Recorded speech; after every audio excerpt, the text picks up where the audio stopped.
Hello, students.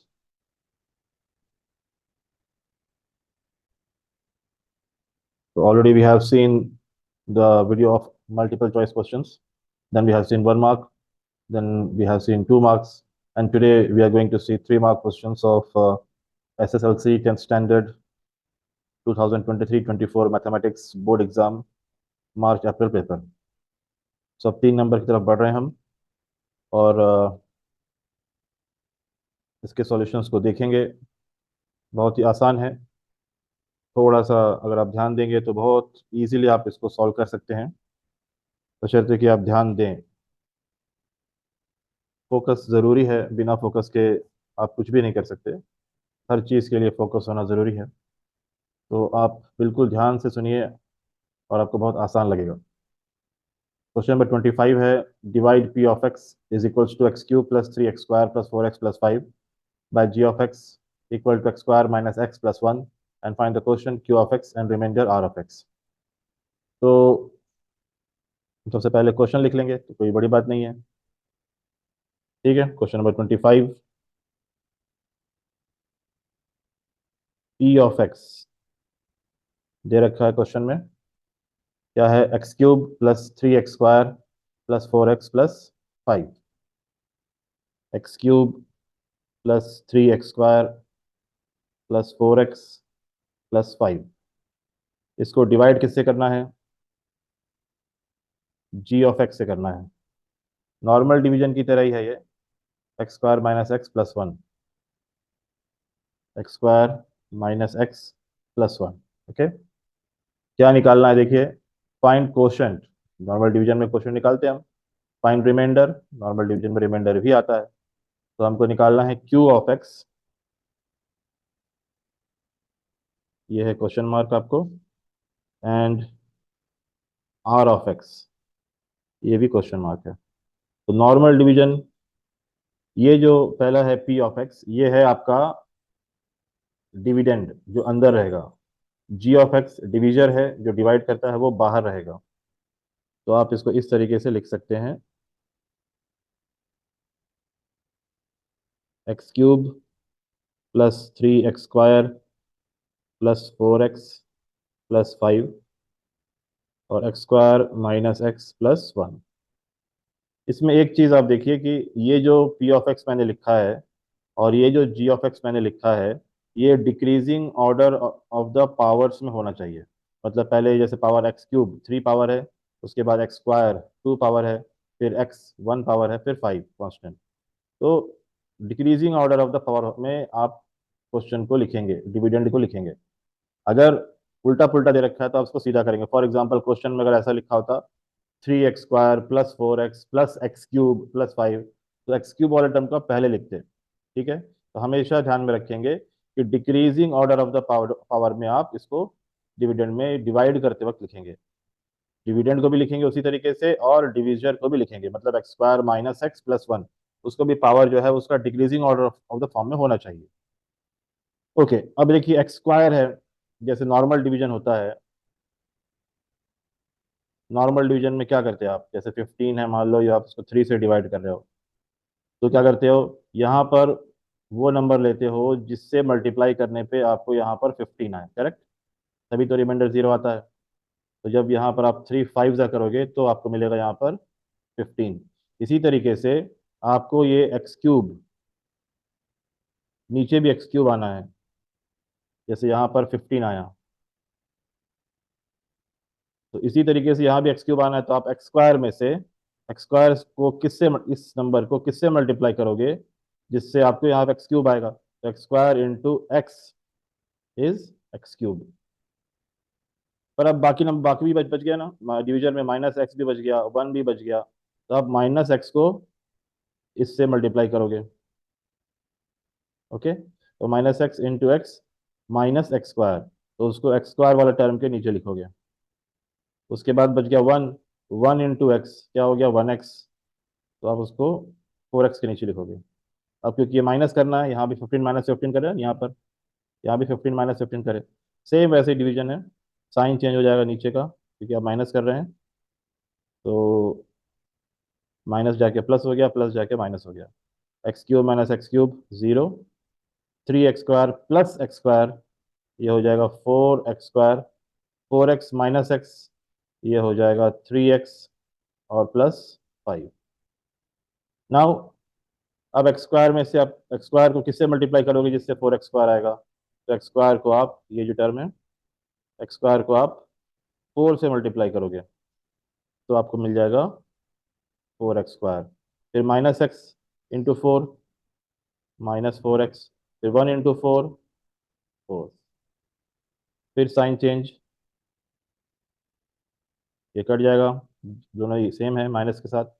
3x plus 4x 7x, 5 minus 4 1। ये कब तक करना है, जब तक कि जो रिमाइंडर का जो पावर है, एक्सपोनेंट का जो पावर है वो डिवीजर के पावर से कम हो जाना। जैसे अब यहाँ रिमाइंडर का पावर जो डिग्री है वो 1 है और डिवीजर का डिग्री जो है वो 2 है, हाईएस्ट पावर। तो अब यहाँ पर हम लिख देंगे क्वोशंट जो आ गया आपका, वो आ गया x+4 और रिमाइंडर जो आ गया वो आ गया 7x+1। ओके, इसमें और में भी क्वेश्चन है एक और, when the polynomial p of x cube plus 4x² plus 5x minus 2 is divided by polynomial g of x, the quotient q of x and remainder r of x are x² minus x plus 2 and 4 respectively, find g of x।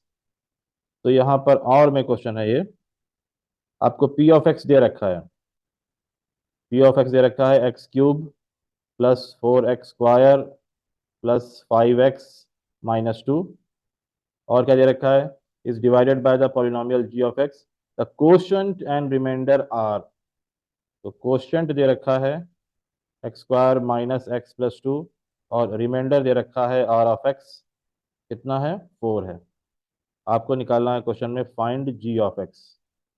Okay, तो हमारे पास एक formula है जो हमको मालूम होना चाहिए कि जो डिविडेंड होता है, डिविडेंड जो होता है वो होता है divisor into quotient plus remainder. मतलब p of x equal to g of x into q of x plus r of x। अब जो भी हमारे पास वैल्यूज हैं वो हम इस इक्वेशन में सब्स्टिट्यूट कर देंगे। ओके,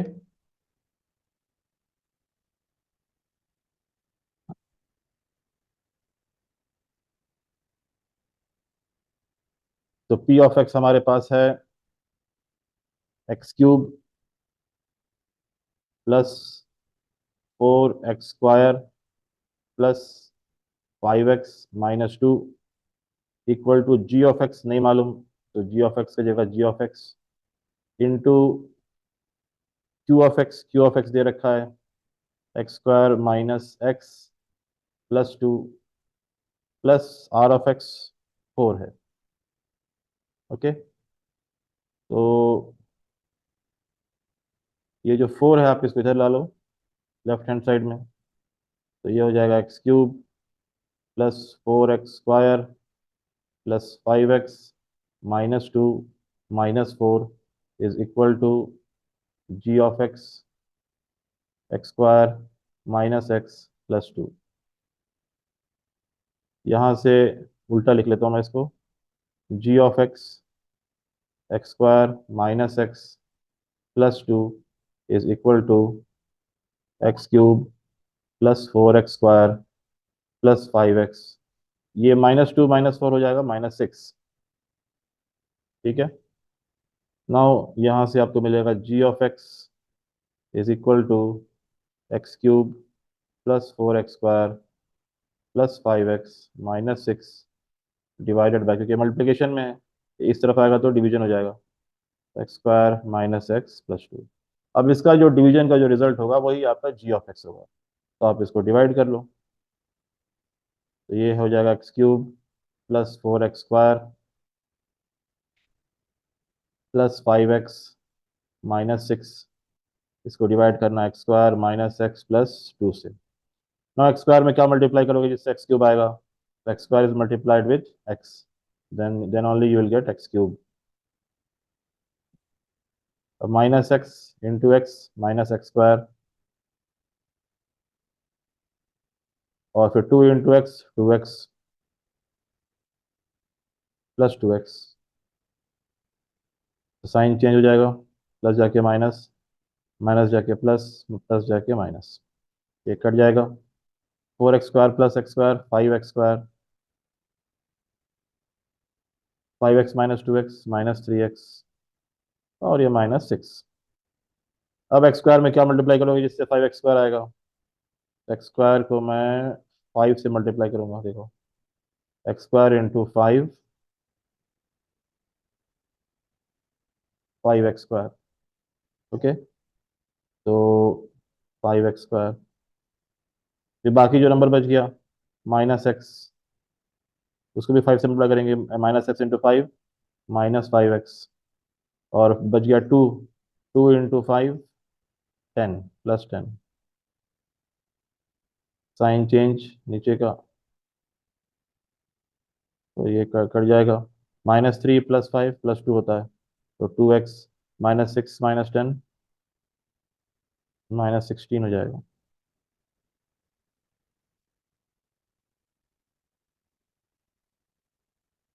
ये रॉन्ग हो गया, sorry, 5x minus 2x plus 3x होगा ये, तो 3x प्लस 5x 8x आएगा। सो 8x माइनस 16, सो आपको यहाँ से g ऑफ x आ गया, इसका रिजल्ट ये हो गया आपका g ऑफ x, तो g ऑफ x आ गया आपको x plus 5, okay. Now let's go to the next question. क्या है हमारा अगला क्वेश्चन, इधर ने रखिए, यहाँ पर गलती हुई थी, 5x माइनस 2x 3x होगा, मैं माइनस 3x गलती से लिख दिया था। उसके बाद plus 3x plus 5x is 8x, plus 3x plus 5x is 8x। Now find the mean of the following data, mean निकालना है इसका, ओके। ये तो बहुत आसान है, पहले तो क्वेश्चन लिख लेना पड़ेगा। क्लास इंटरवल दे रखा है क्वेश्चन नंबर 26 में, क्लास इंटरवल है हमारे पास सी आई, वो है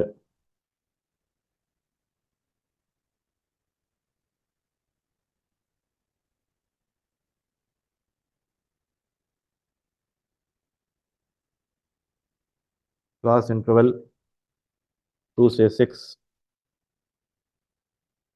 7 से 11, 12 से 16, 17 से 21, एंड 22 से 26, and frequency is given 2, 4, 5, 3 and 1, this all is given। हमारे पास एक क्वेश्चन है, अब इसमें एक चीज आप देखो ध्यान देंगे, तो यहाँ क्लास इंटरवल 2 से 6, देन 7 से 11, देन 12 से 16, फिर 17 से 21।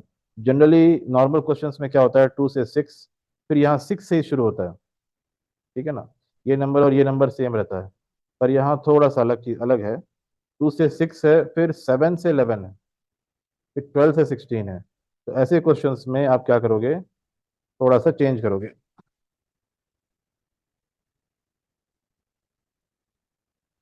क्लास इंटरवल हमारा जो न्यू क्लास इंटरवल है वो अलग हो जाएगा,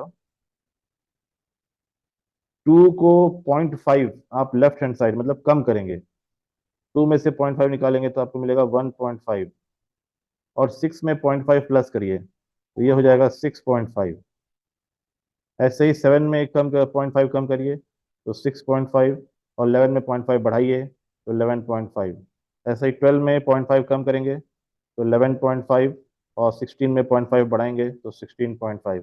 17 में 0.5 कम करिए तो 16.5, 21 में 0.5 बढ़ा दीजिए 21.5, फिर 22 में कम करिए 0.5, 21.5 और 26 में 0.5 बढ़ा दीजिए 26.5।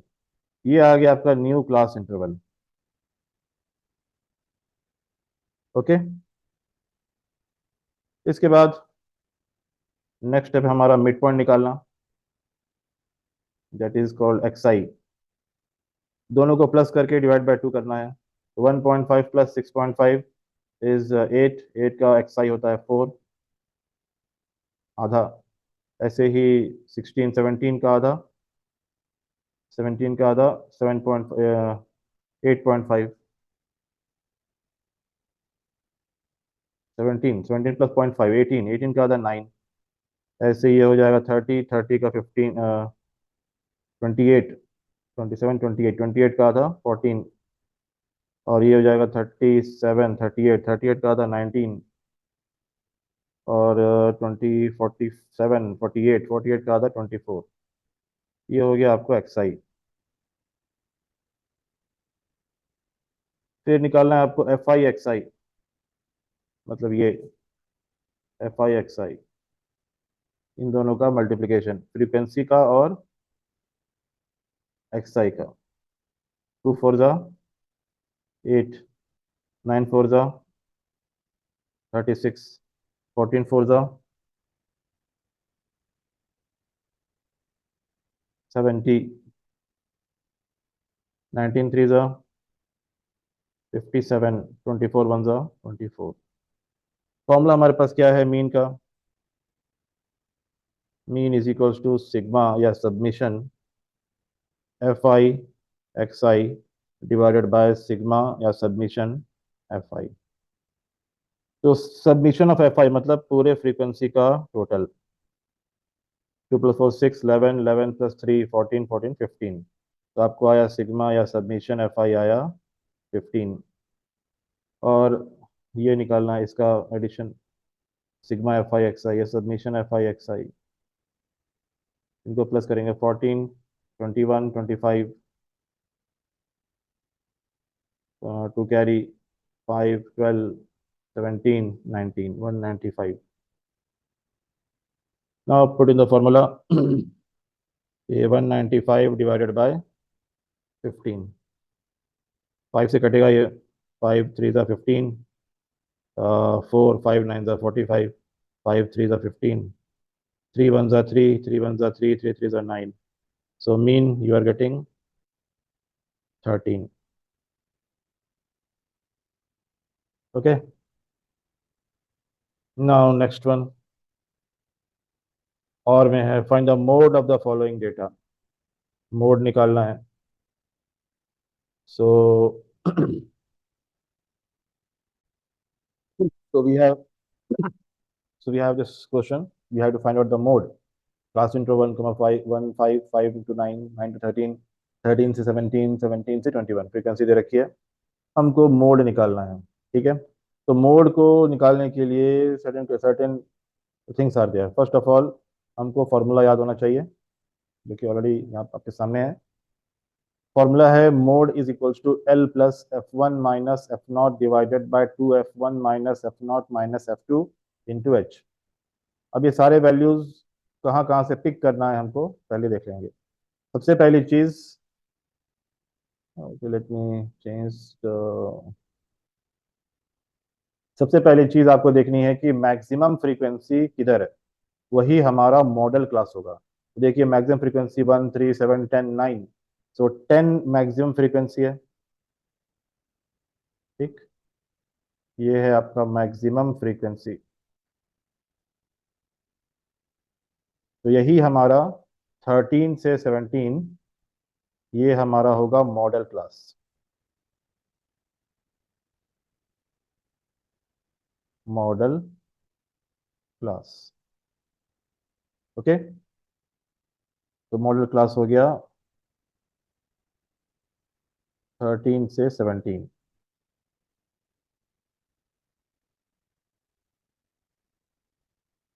Now L, lower limit of the model class. Lower limit of the model class क्या है? ये है आपका लोअर लिमिट, ये है आपका अपर लिमिट। तो L lower limit will be 13, this will be your lower limit. Size of the class interval 17 minus 13 4. The size of the class interval is 4. F1 frequency of the model class. तो model class की frequency ये कहलाती है F1. Okay, तो उसकी frequency है 10. F0 frequency of the class preceding the model class, मतलब F1 के ऊपर वाली फ्रीक्वेंसी जो कि है 7. ये ऐसे ही आता है F0 0 1 2, ठीक है, नीचे वाला 2 आएगा, लास्ट जो है 9. तो frequency of the class preceding the model class के ऊपर वाली frequency F0 that is 7. F2 frequency of the class succeeding the model class के नीचे वाली फ्रीक्वेंसी हो जाएगी F2 जो कि है 9. ये हमारे सारे वैल्यूज आ गए. अब हम फॉर्मूले में सब्स्टिट्यूट कर देंगे सीधा सीधा. ओके, तो mode is equals to, first of all, L is there, L is 13 plus bracket F1, what is F1? 10, फिर माइनस है फॉर्मूले में, F0 7, फिर डिवाइडेड बाय है 2F1, मतलब 2 into F1. F1 is 10 minus F0 is 7, फिर minus F2 is 9, bracket close, into H. Class size है 4.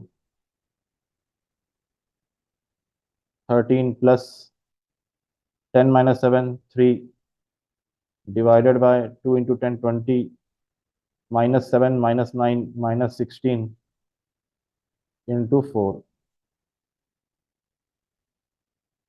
13 plus 3 4 is 12. 20 minus 16 4. 13 plus ये कट जाएगा, 4 1s are 4, 4 3s are 12. तो आंसर विल बी 16. ये हो गया आपका mode.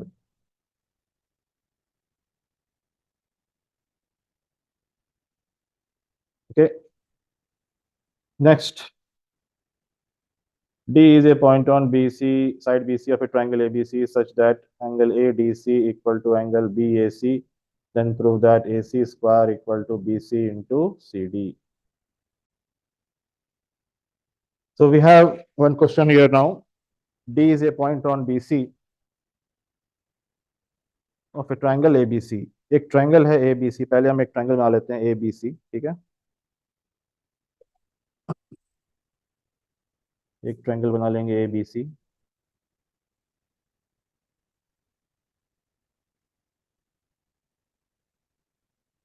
ABC.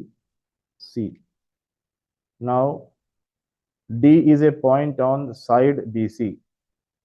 D is a point on side BC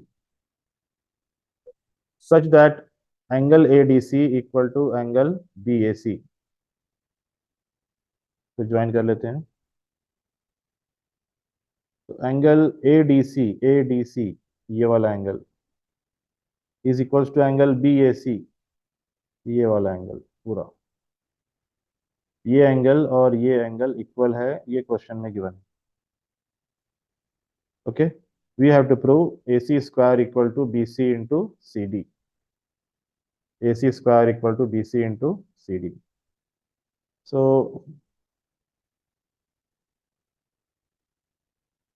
let us start. Now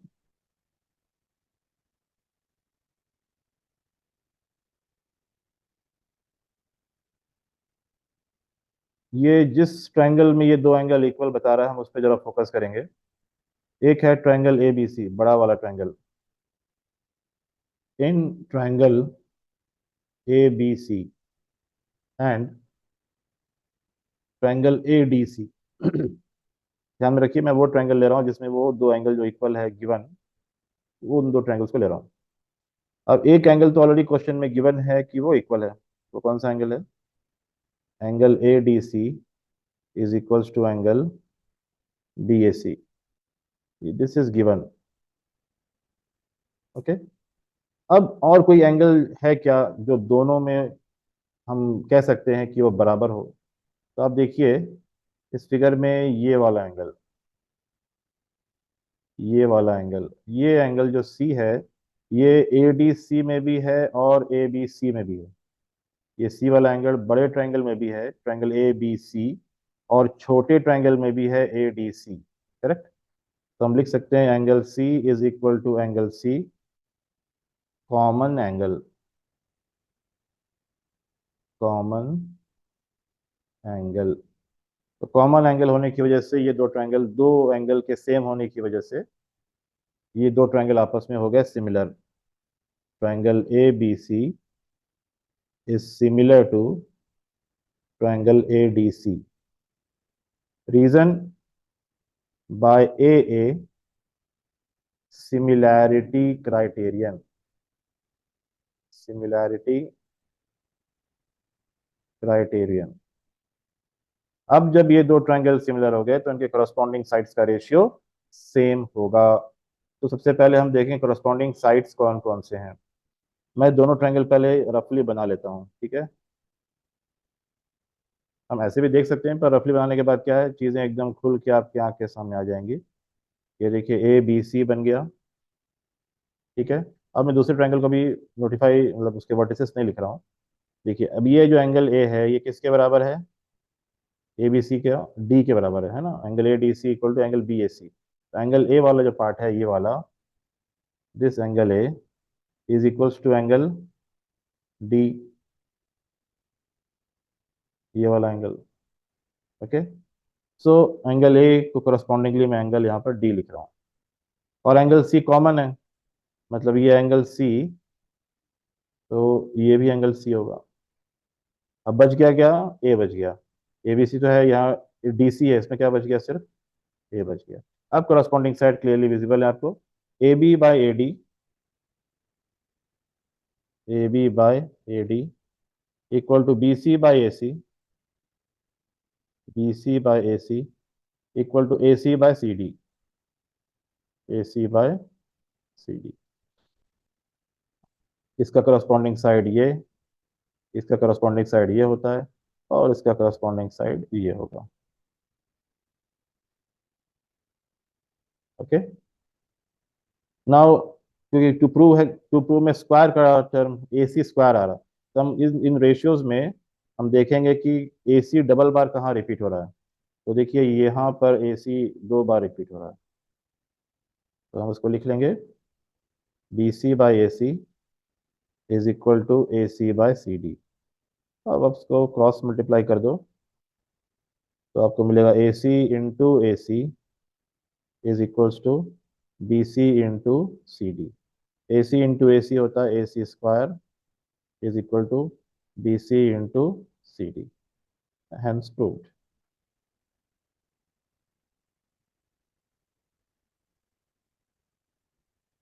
okay. So next question और में है, in triangle in the figure triangle A B C and triangle A M P are right angle triangles, right angle that B and M respectively, then prove that CA by PA is equals to BC by MP।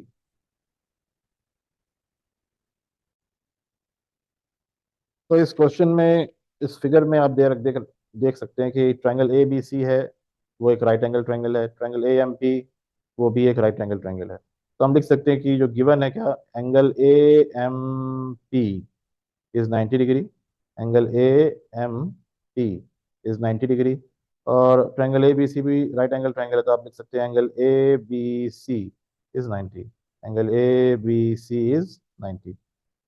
तो angle M angle B 90 90 है, ए M P 90 है, ए B सी 90 है। और क्या prove करना है? C A by P A equal to B C by M P. Let's see, मैंने given पहले से लिख लिया है, अब हम इसको सॉल्व करेंगे।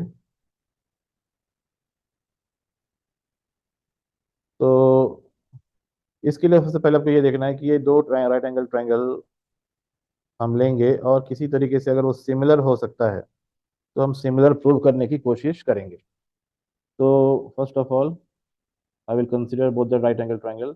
इन triangle A B C and triangle A M P. एक तो पहले से दे रखा है क्वेश्चन में कि एक एंगल सेम है, दोनों 90 90 है, मतलब angle A B C is equals to angle A M P, ये गिवन है, दैट इज 90। और कौन सा एंगल सेम होगा? देखिए ये जो एंगल है ए, ये दोनों में है, ट्रायंगल ए बी सी में भी है और ए एम पी में भी है। तो आप यहाँ लिख सकते हैं angle A is equals to angle A common angle.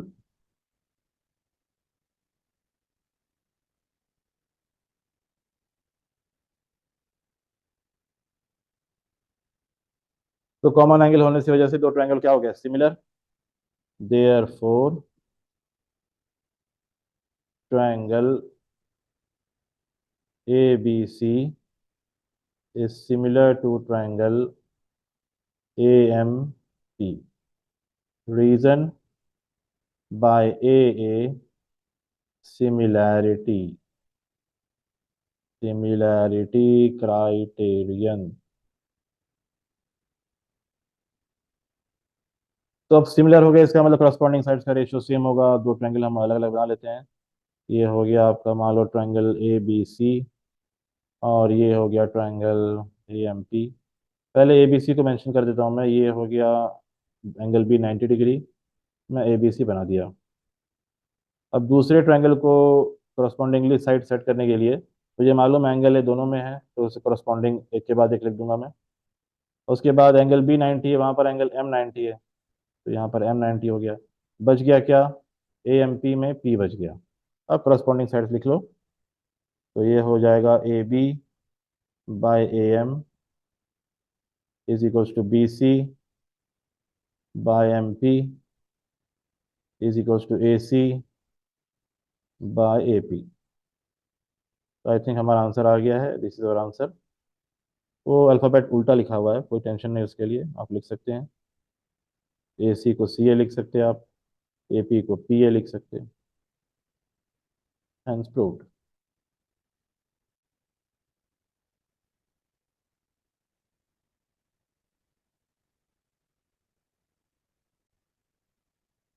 Our next question is prove that the length of tangent drawn from an external point to a circle are equal।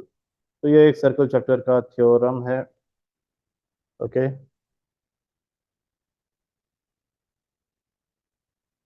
Circle chapter का theorem है ये। क्या है वो? Prove that the length of the tangent drawn from an external point are equal, length of tangents drawn from external point are equal, the length of tangents drawn from external point are equal। means आपके पास एक circle है,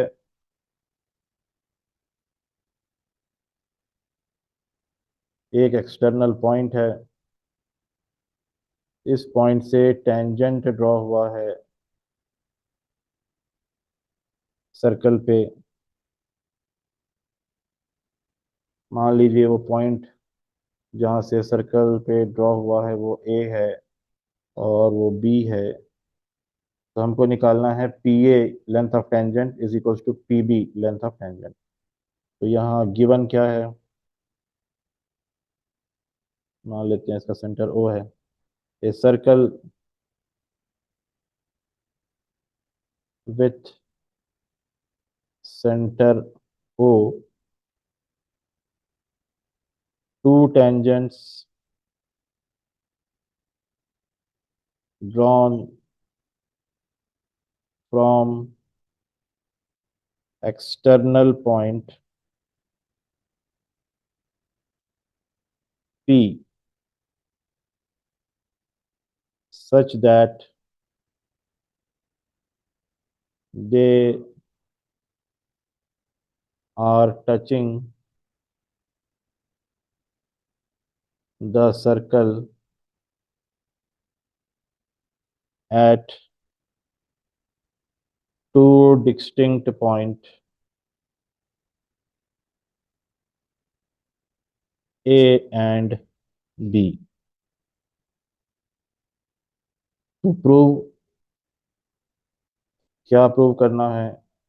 the length of tangent is equal P A equal to P B.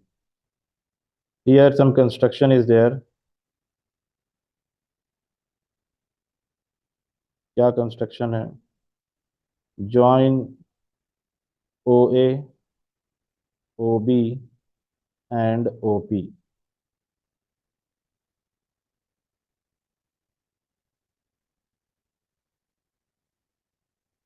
Join O A, O B and O P.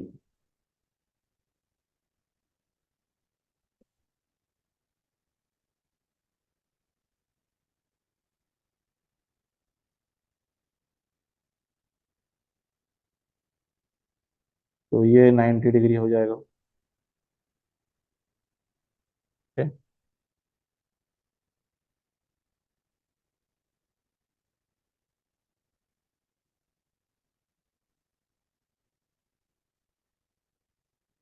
Now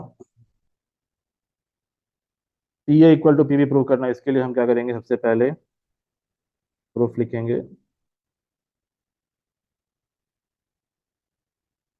consider triangle AOP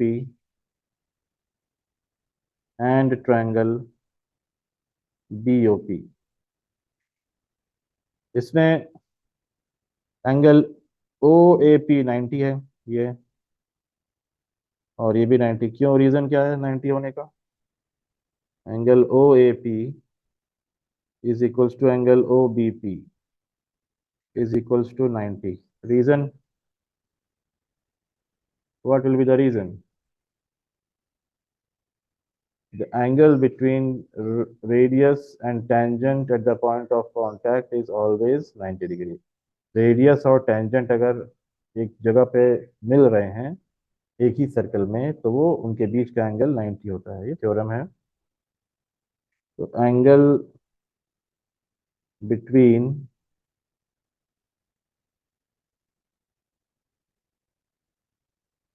radii and tangent to the same circle at the point of contact equal to 90 degree. Now OA is equals to OB, OA equal to OB। Reason, radii of the same circle, एक ही circle के radius हमेशा same होते हैं, radii of the same circle, और दोनों में एक कॉमन साइड है, OP equal to OP, common side.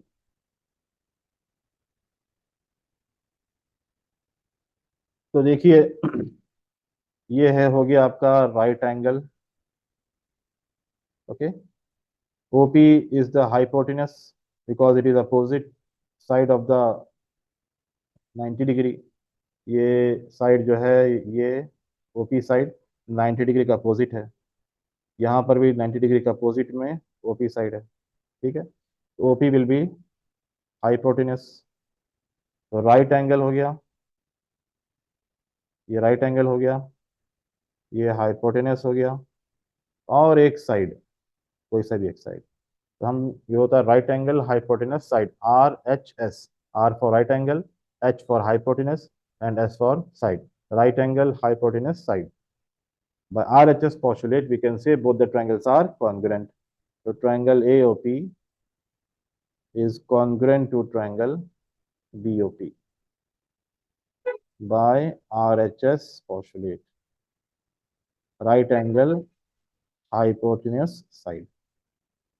तो जब ये ट्रायंगल आपस में कॉन्ग्रुएंट हो गए तो इनके करस्पॉन्डिंग साइड सेम होंगे। तो ऑब्वियस है PA will be equal to PB। Reason CP/CT, corresponding parts of congruent triangle, hence proved।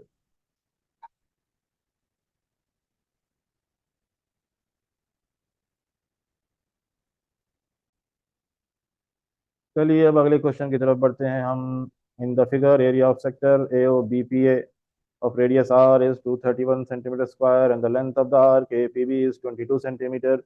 Find the radius of the sector and angle theta.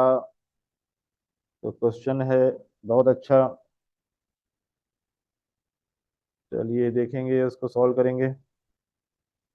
अब हम आगे बढ़ेंगे।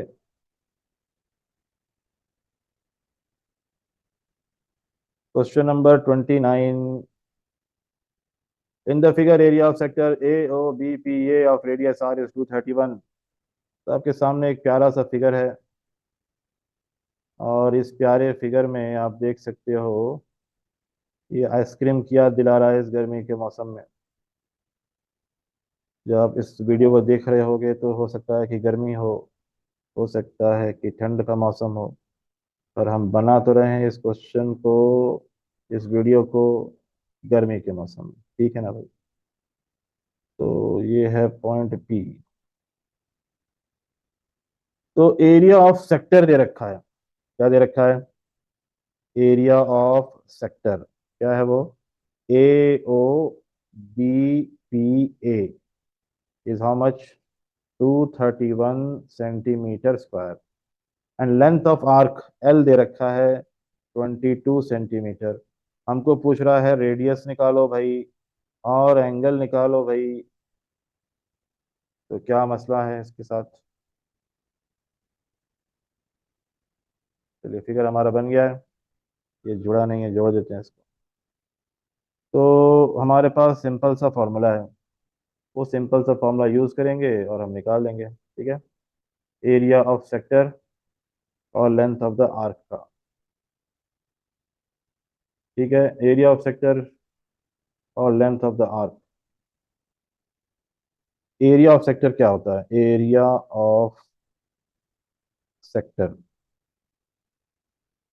मान लेते हैं ए ओ बी पी ए। ये होता है theta by 360 into pi r square. और लेंथ ऑफ द आर्क क्या फॉर्मूला होता है? Length of the arc A P B theta by 360 into 2 pi r. तो लेंथ ऑफ आर्क सबसे पहले देखिए, ये हिस्सा यहाँ से यहाँ तक, कहाँ से कहाँ तक? ये इधर से लेके इधर तक, ये होता है लेंथ ऑफ आर्क। ठीक है? ये पूरा एरिया किसको बोलेंगे यहाँ पर? एरिया ये पूरा शेडेड रीजन, ये पूरा एरिया इसको बोलते हैं हम एरिया ऑफ द सेक्टर। ठीक है? ये है एरिया। अब हमारे पास अगर मैं एक ही फॉर्मूला यूज करूं तो हमारे पास दो अननोन वैल्यू हो जाते हैं। एक तो थीटा, दूसरा आर। तो ये निकालना थोड़ा सा टीडियस हो जाता। हम क्या करेंगे, ये हम मान लेते हैं इक्वेशन 1 है और ये इक्वेशन 2 है। तो हम क्या करते हैं, इसको डिवाइड कर देते हैं। Dividing equation 1 and 2। तो क्या होगा? तो ये हो जाएगा area of sector A O B P A divided by length of the arc A P B is equals to theta by 360 into pi r square divided by theta by 360 into 2 pi r. अब यहाँ से कुछ चीज़ें आप देख सकते हैं कि कैंसिल होंगी। वो क्या क्या चीज़ कैंसिल होगी? पहले वैल्यू लिख देता हूँ मैं। एरिया ऑफ सेक्टर दे रखा है क्वेश्चन में 231। लेंथ ऑफ द आर्क भी गिवन है क्वेश्चन में 22। यहाँ से देखिए थीटा बाय 360 वन जा, थीटा बाय 360 वन जा कट हो गया। पाई वन जा, पाई वन जा कट हो गया। आर स्क्वायर में से एक आर और ये पूरा आर कट हो गया। क्या बच गया? सिर्फ बच गया ऊपर आर और नीचे 2। अब आप कर दो इसको क्रॉस मल्टीप्लाई।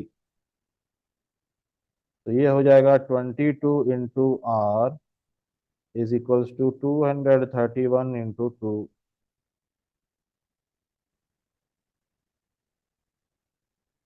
तो यहाँ से आप इसको लिख सकते हैं R is equals to 231 into 2 divided by 22। आप इसको 11 से काट सकते हैं। 11 2 ज़ा 22, 11 2 ज़ा 22, 1 रिमेन, 11 1 ज़ा 11। और यहाँ से 2 1 ज़ा चला जाएगा तो आर आपको आ गया 21 सेंटीमीटर। आर आ गया है। अब एंगल निकालना कौन से बड़ी बात है। लेंथ ऑफ द आर का फॉर्मूला हमको मालूम है, थीटा/360 into 2 pi R. Okay, theta निकालना है। Length of the arc question में गिवन है 22। थीटा नहीं मालूम है। 360 as it is, 2 as it is, pi की वैल्यू 22/7। आर की वैल्यू ऊपर हम निकाल चुके हैं 21। तो यहाँ से 22 1 ज़ा उड़ा दो। 7 1 ज़ा 7, 3 ज़ा 21। ओके, और ये हो जाएगा 2 1 ज़ा 2, 2 1 80 ज़ा 360। क्या बच गया, 3 1 ज़ा 3, 3 6 ज़ा 18, 3 0 ज़ा 0। अब कुछ नहीं बचा सिवाय थीटा और 60 के। तो यहाँ से हमको साफ साफ दिख रहा है 1 इज इक्वल्स टू थीटा/60। कर दो क्रॉस मल्टीप्लाई और आपको मिल जाएगा theta equal to 60 degree.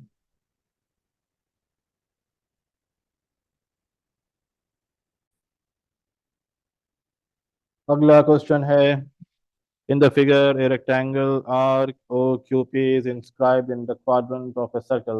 If the length and breadth of the rectangle are 16 centimeter and 12 centimeter respectively, find the area of the shaded region.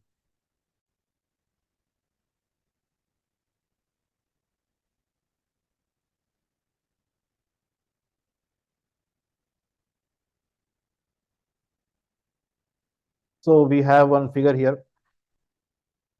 The rectangle is inscribed in a quadrant.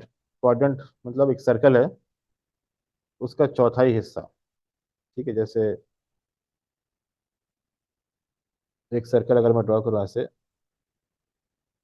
तो अगर उसके 4 हिस्से करते हैं हम, तो ये part quadrant होता है। ठीक है ना, ये पार्ट, तो उसका चौथाई हिस्सा क्वाड्रेंट बोलेंगे हम।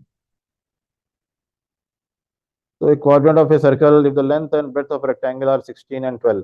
अंदर एक रेक्टेंगल दिख रहा है आपको जिसका लेंथ 16 है, ब्रेथ 12 है। Find the area of shaded region निकालना है, ये पार्ट और ये पार्ट। तो आसान है। आप इस पूरे सेक्टर का एरिया में से अगर रेक्टेंगल के एरिया को माइनस कर देते हैं तो आपको ये शेडेड रीजन मिल जाएगा। एरिया ऑफ सेक्टर हमको मालूम है थीटा/360 इंटू पाई r²।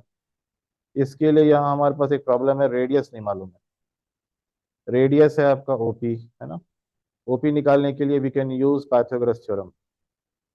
और फिर थीटा 90 है, क्योंकि ये 90 होगा, ऑब्वियस है। ठीक है, चलिए बनाते हैं क्वेश्चन को।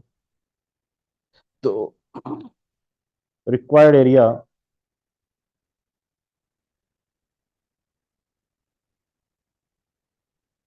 रिक्वायर्ड एरिया ये होगा area of sector,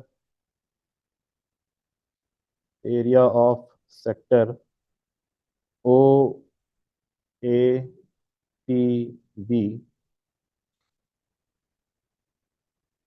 minus area of triangle, तो ये rectangle, area of rectangle ORPQ, ये है रिक्वायर्ड एरिया। अब इसके लिए जैसे हमको पहले चाहिए हमारे पास एरिया ऑफ सेक्टर, मैं इसको अलग से बना के दिखाता हूँ। ये है एरिया, ये आपका सेक्टर OAPBO। तो इसके लिए रेडियस होना है, रेडियस मालूम नहीं। तो रेडियस मालूम करने के लिए हमारे पास रेक्टेंगल दे रखा है जिसका साइड 12 है और ये 16 है। तो this will be our radius. So we can solve it by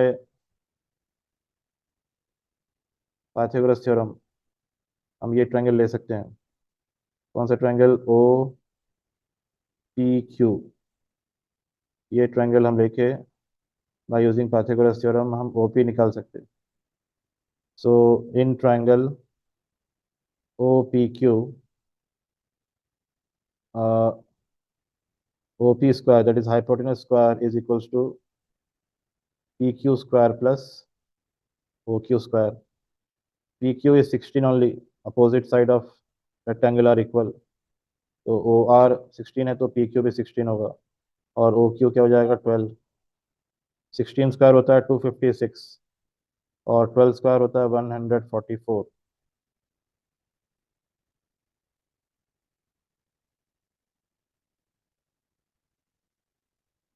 तो OP square is equals to 256 plus 144 is 0, 1, 9, again 0, 1, it is 400. यहाँ से OP will be square root of 400 and 400 can be written as 20 square. Square root square cancel and you will get OP is equals to 20 centimeter. आपको radius आ गया, radius is 20 centimeter. Now you can find out area of sector easily. So area of OAPB is theta by 360 into pi r square. Theta is 90 divided by 360 into pi is 22 by 7 and radius is 20 square. This 0 0 cancel. 9 ones are 9 fours are 36, 2 twos are 4, 2 11s are 22. So 11 into 20 square is 400 divided by 2 into 7. 2 ones are 2, 2 twos are 4, 0 are 0 are 0. So आपको आ जाएगा 2200 divided by 7. Now you can divide also. इसको divide कर लेते हैं. 2200, 7 threes are 21,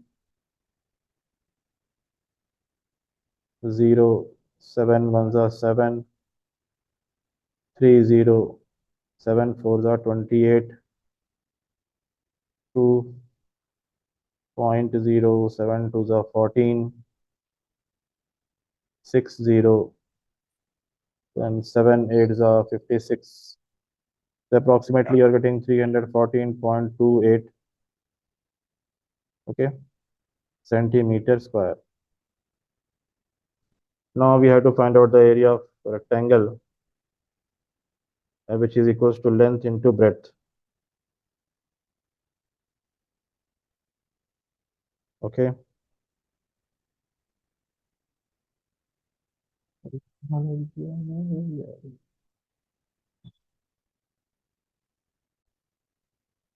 Now area of rectangle,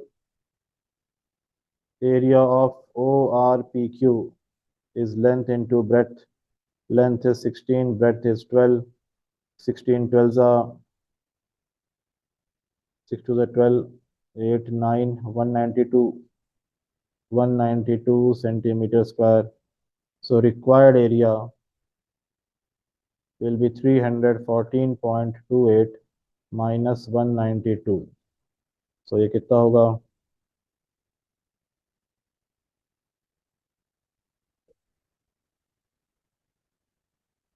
11 minus 9 is 2, 2 minus 1, 1.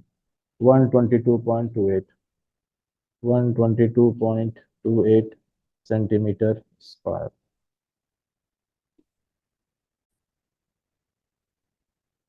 Now next question is, age of mother is twice the square of age of her son. After 8 years, mother's age becomes 4 years, more than thrice of age of her son. Find their present age. Age of mother is twice the square of age of her son. अब यहाँ x किसको लेंगे आप, mother के as को या फिर सन के एज को? तो याद रखिए, जो एक चीज आप कह सकते हैं कि एक चीज अगर दूसरे चीज के बारे में बता रही है, अगर वो उनके बीच में रिलेशन पैदा हो रहा है, जैसे यहाँ एज ऑफ मदर के बारे में बताया जा रहा है, क्या बताया जा रहा है? कि वो सन के age is twice the square of age of her son. Son के एज के हिसाब से मदर के एज को डिफाइन किया जा रहा है। ठीक, सन के एज को सामने रख के मदर के एज को बताया जा रहा है। तो अब हम क्या करेंगे, यहाँ पर सन के एज को एक्स लेंगे। ठीक है, तो चलिए शुरू करते हैं। क्वेश्चन नंबर क्या है ये, 30। क्वेश्चन नंबर 30 कि let the son's age is x years, therefore mother's age को क्या रिलेशन दे रखा है, age of mother is twice the square of age of her son. Twice मतलब दो गुना, two into square of the age of her son मतलब 2x²। आगे क्या रिलेशन है, आफ्टर 8 years, 8 साल बाद, ये तो प्रेजेंट एज था, let the present age, okay, son's present age यहाँ, आफ्टर 8 years, आफ्टर 8 years, 8 साल बाद son's age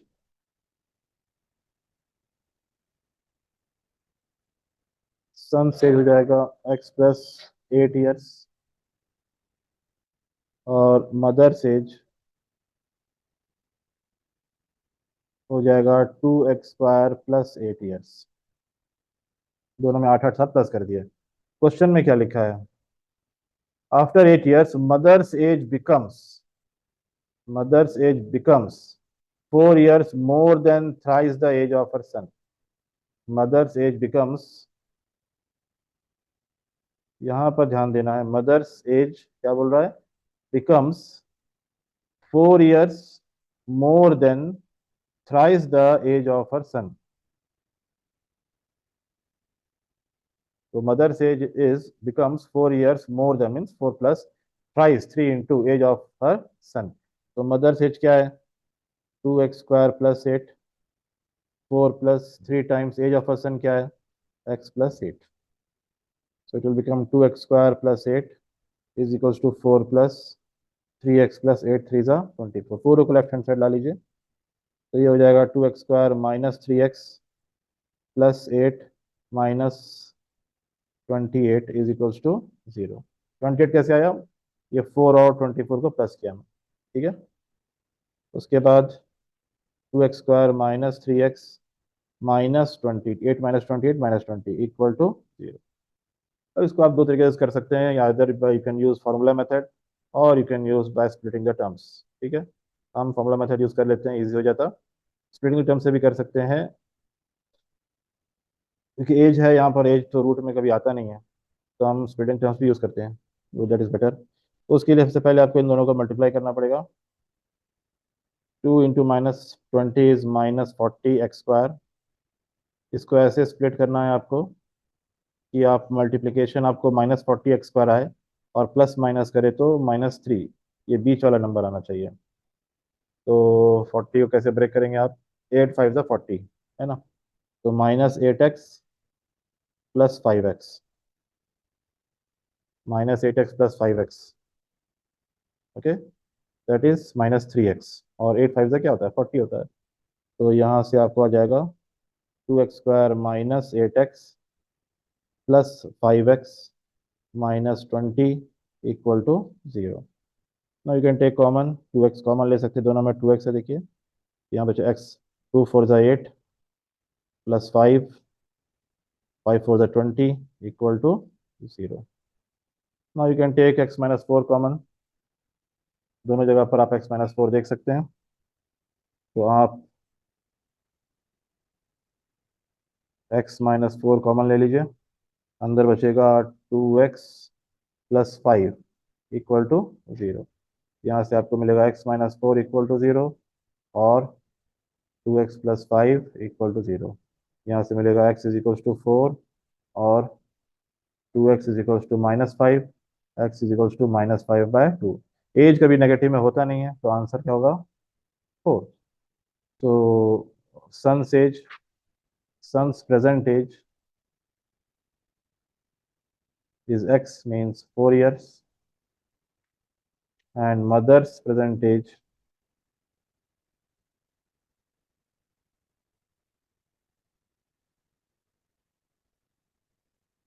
is 2x square means 2 into 4 square, 2 into 16, that is 32 years.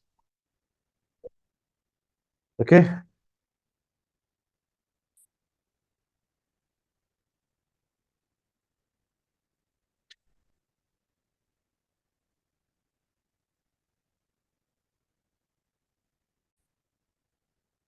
Now question number 31.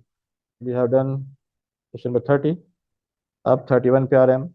In the figure, triangle ABC, whose vertices are A, x comma 10, B 2 comma 2, C 12 comma 2. If Q 9 comma 6 is the midpoint of AC and area of triangle APQ is 12 centimeter square, then find the area of quadrilateral PBCQ. So easy one, just हमको निकालना है area of quadrilateral PBCQ. तो हमारे पास ये question है, question number 31. ABCQ के coordinates दे रखे हैं, साथ में मेंशन है Q is the mid point of AC. ये पॉइंट Q जो है AC का मिड पॉइंट है, इसका मतलब AQ will be equal to QC. और ऊपर वाला ट्रायंगल APQ का एरिया दे रखा है, ट्रायंगल APQ इसका एरिया दे रखा है 12. हमको पूछ रहा है find the area of quadrilateral PBCQ. इसका एरिया निकालने के लिए हमको P पॉइंट चाहिए. ओके, हमको P पॉइंट चाहिए.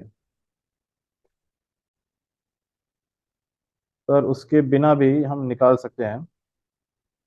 पहले हम वो x फाइंड आउट कर लेते हैं. तो चूंकि ये 9 और 6 मिड पॉइंट है, तो by using mid point formula हम निकाल सकते हैं.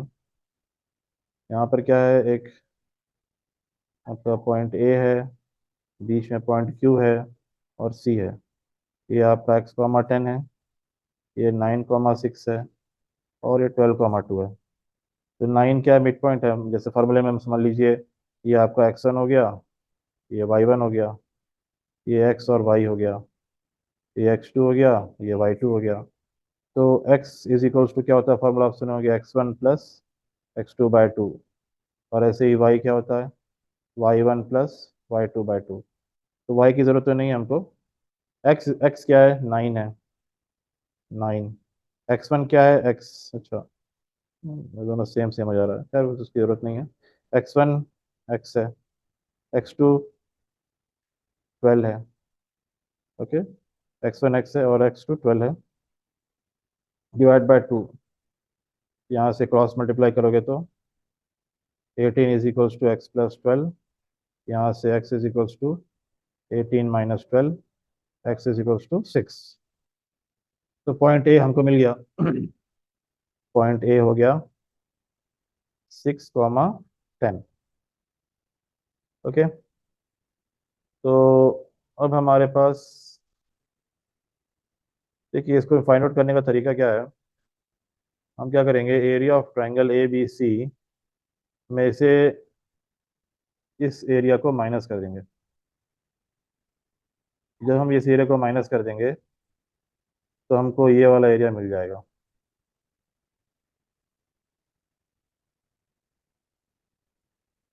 ये एरिया जो हमको चाहिए.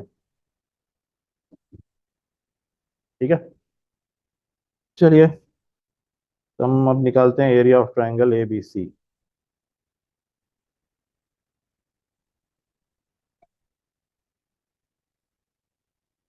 आपकी सहूलत के लिए मैं अलग से बना देता हूँ छोटा सा triangle. Triangle ABC, ABC. x हमारा 6 आया, ये 10 है, ये आपका 2,2 है और ये 12,2 है.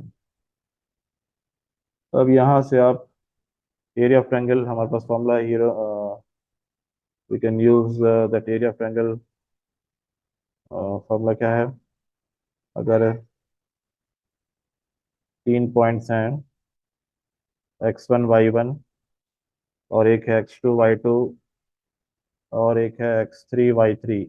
ओके, तो एरिया होता है 1/2 x1 y2 - y3 plus x2 y3 - y1 plus x3 y1 - y2।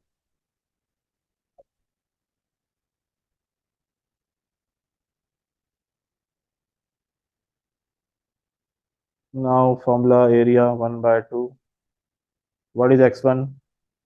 हम यहाँ यूज कर सकते हैं एज ए 6, x1 6, y2, ये y2 हो जाएगा,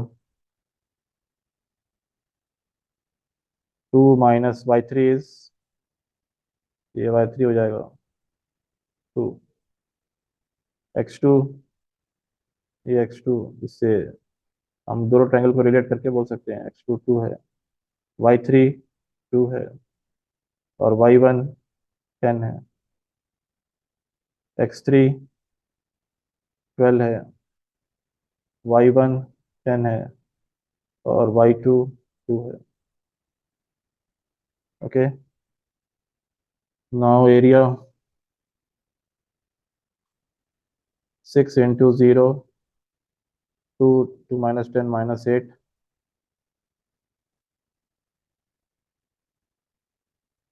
plus 12 10 - 2 8,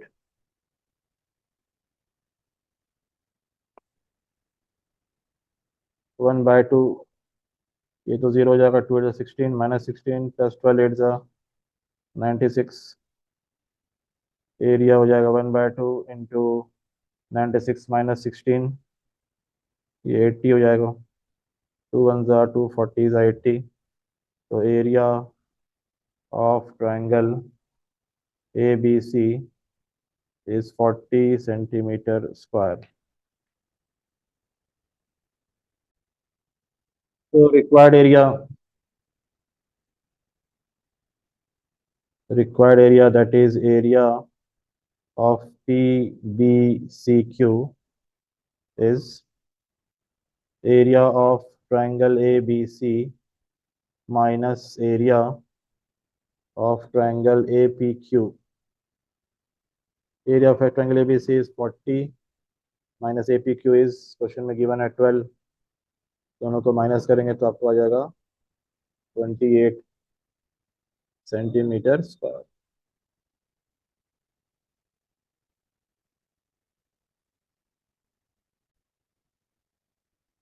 Now our next question is, the ages of 100 patients admitted in hospital are as follows. We have to draw a less than or give type graph. Okay,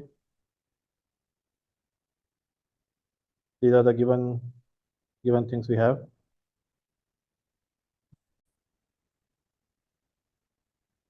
So hello students, today हमारे question less than type और give graph जो हमको देखना है, ये 3 number का question है। The ages of 100 patients admitted in hospital are as follows, draw a less than ogive for the given data. Age in years दे रखा है लेस देन 10, और यहाँ से लेके 70 तक, और क्यूमुलेटिव फ्रीक्वेंसी की वैल्यू दे रखी है 6 15 38 से 100 तक। तो एक्चुअली बहुत ईजी है ये, क्योंकि जो ग्राफ बन रहा है बास बास जगह पर फ्रीक्वेंसी देता है, हमको क्यूमुलेटिव फ्रीक्वेंसी निकालना पड़ता है। यहाँ पर डायरेक्टली है लेस देन 10 20, सीधा डायरेक्टली हमको ग्राफ बनाना है 10 20 30 40 50 60 70 और क्यूमुलेटिव फ्रीक्वेंसी के बीच में। ओके, तो इसके लिए मैं एक्सेल का हेल्प लूंगा आपको समझाने के लिए। तो हमारे पास ये डेटा है, देखिए एज इन ईयर्स है और नंबर ऑफ पेशेंट्स है। ठीक है, एज इन ईयर्स है और नंबर ऑफ पेशेंट्स हैं, ये हमारे पास डेटा है। अब इसके बीच में कोई ग्राफ बनाना है, तो मैं इसके हेल्प लेके समझाता हूँ आपको।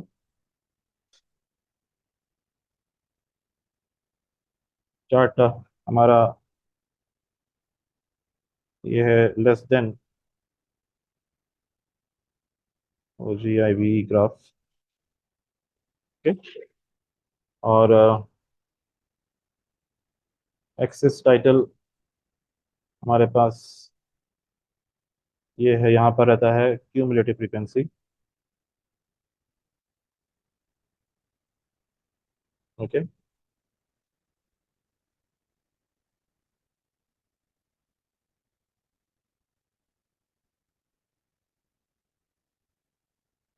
और हमारा जो ग्राफ है वो,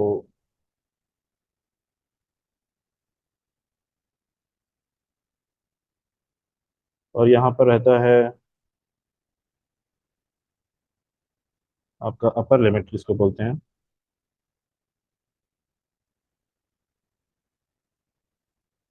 this is upper limit.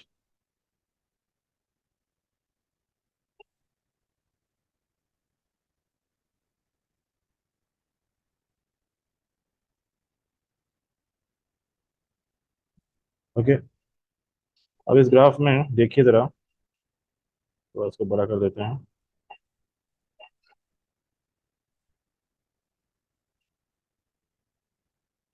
Date, यहाँ देखिए, as upper limit less than 10, मतलब 10 जो है वो अपर लिमिट होगा, ठीक है ना। तो 10 पे 6 है, ये 10 आपका एक्स एक्सिस है और ये 6 वाई एक्सिस है। ये देखिए 10 आपका एक्स एक्सिस है और 0 से यहाँ के बीच में 6, तो ये 10,6 एक्चुअल में ये, ठीक है ना। ये है 10,6। और इसी तरीके से ये 20,15, ये पॉइंट देखिए 30, एक्स एक्सिस 30 है और वाई एक्सिस 38 है। एक्स एक्सिस 30 है, वाई एक्सिस 38 है। ओके। इसी तरीके से 40, 46, 50 से 65। ये देखिए 65 कैसे आ रहा है, 60 से थोड़ा सा ऊपर, 65। ग्राफ पेपर पर आपको इजीली हो जाएगा। तो लेस देन आगे ग्राफ हमेशा ऊपर की तरफ जाता है, ठीक है ना। 60, 84 और 70 सीधा सीधा 100। तो इस तरीके से आपको ग्राफ ड्रॉ करना है। Okay. Now come to next next question. Construct a triangle with sides 6 centimeter, 8 centimeter, and 9 centimeter, and then construct another triangle whose sides are 2 by 3 of the corresponding side of the first triangle. तो यहाँ पहले तो हमको triangle बनाना है 6, 8, 9 का। उसके बाद यहाँ पर देखिए 2 by 3, 2 by 3 है, numerator is less than denominator. तो ट्रायंगल जो बनेगा वो ओरिजिनल ट्रायंगल से छोटा होगा, ठीक है ना। तो हम शुरू करेंगे, पहले ट्रायंगल 6, 8, 9 का ट्रायंगल बनाना है। तो let's take the construction box. सबसे पहले हम क्या करेंगे,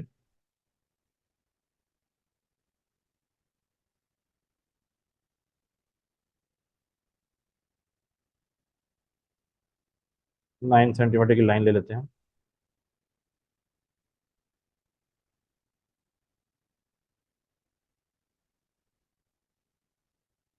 6, 8, 9 बनाना है। 9 सेंटीमीटर की लाइन ले ली मैंने। उसके बाद इसको एक तरफ करेंगे जरा, मान लेते हैं ये आपका ए है,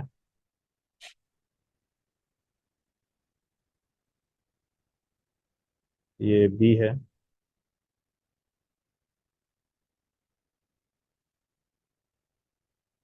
ओके। अब कंपास लीजिए और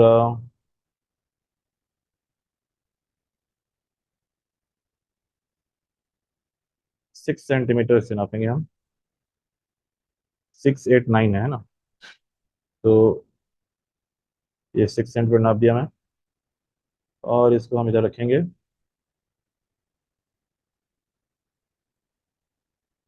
तो अंदाजे पे कि 8 कहाँ पर आएगा, वहां पर एक आर्क बना लेंगे।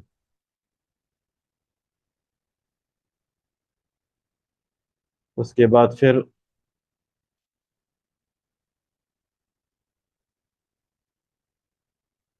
8 पे ले जाएंगे।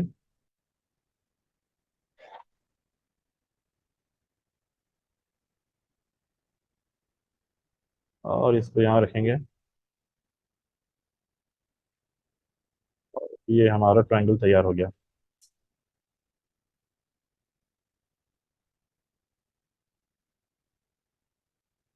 स्केल ले लेंगे हम।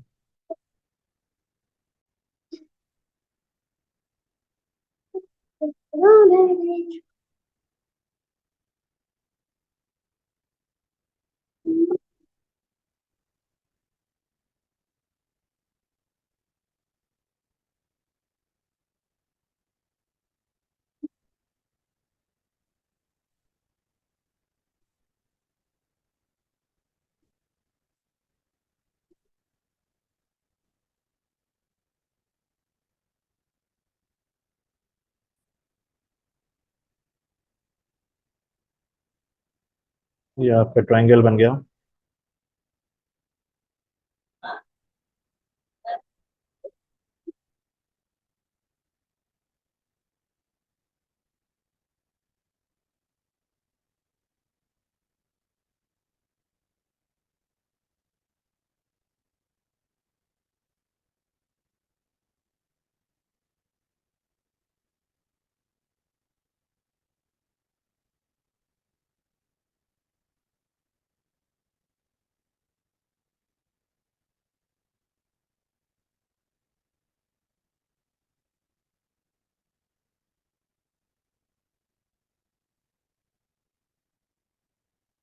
ये ट्रायंगल बन गया हमारा। और हमको नेक्स्ट स्टेप क्या है? ये हमारा 9 है, लिख देते हैं यहाँ पर। This is our 9 centimetre.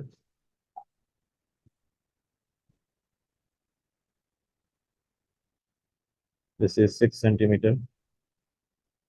And this is 8 centimetre.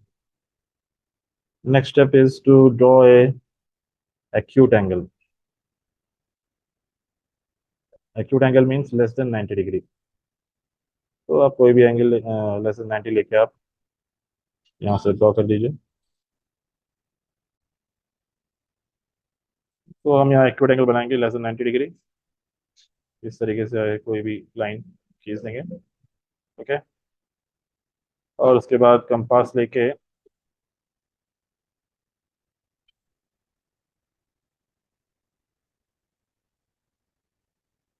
2/3 है ना?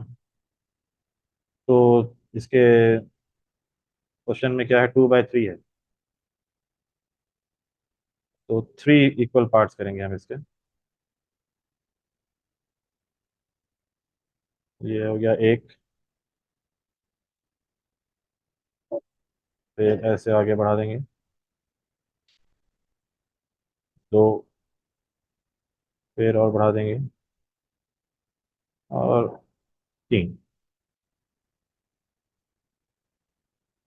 इसका नाम मान लो ये A1 है। A1,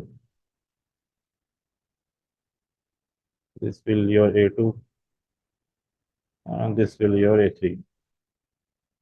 okay. अब A3 से B को ज्वाइन करना है। A3 से B को ज्वाइन करना है। ओके।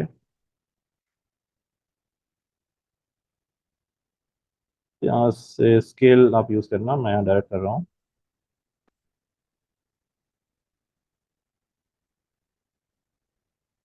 कर रहा हूँ। स्केल यूज कर लेंगे।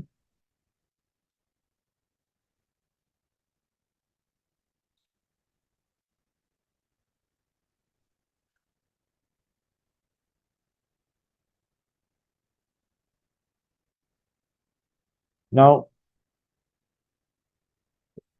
हो गए।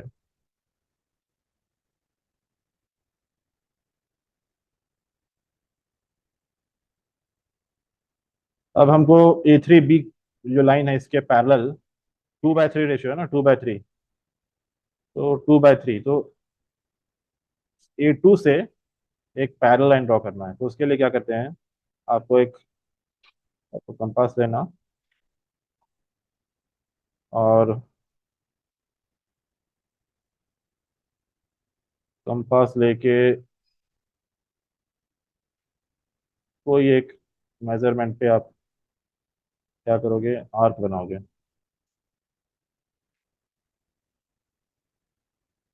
इस तरीके से। ओके। अब बिना चेंज किए यहाँ पर इसको रख के यहाँ पर भी आप आर्क बनाओगे।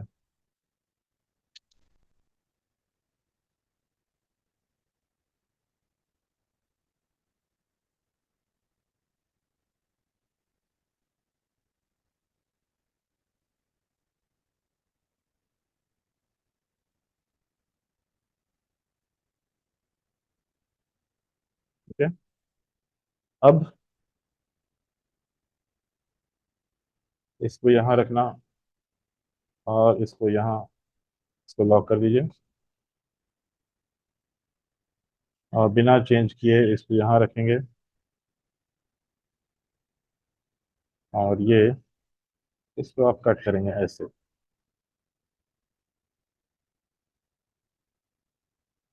तो इससे क्या होगा, अब हम एक पैरेलल लाइन ड्रॉ कर सकते हैं, पैरेलल टू A3B। यहाँ से एक पैरेलल लाइन ड्रॉ हो गया। इसका नाम हो जाएगा B डैश।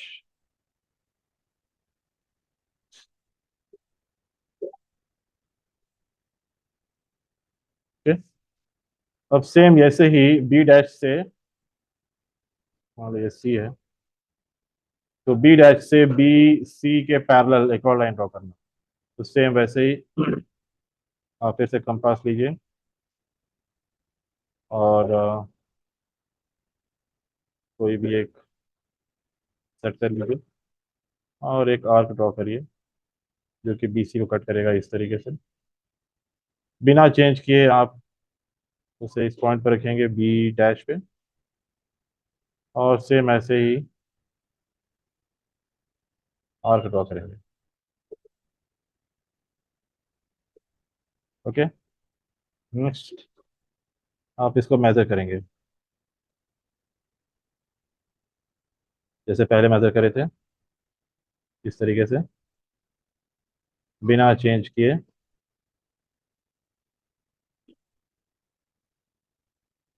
आप क्या करेंगे, इसको कट करेंगे और फिर स्केल लेके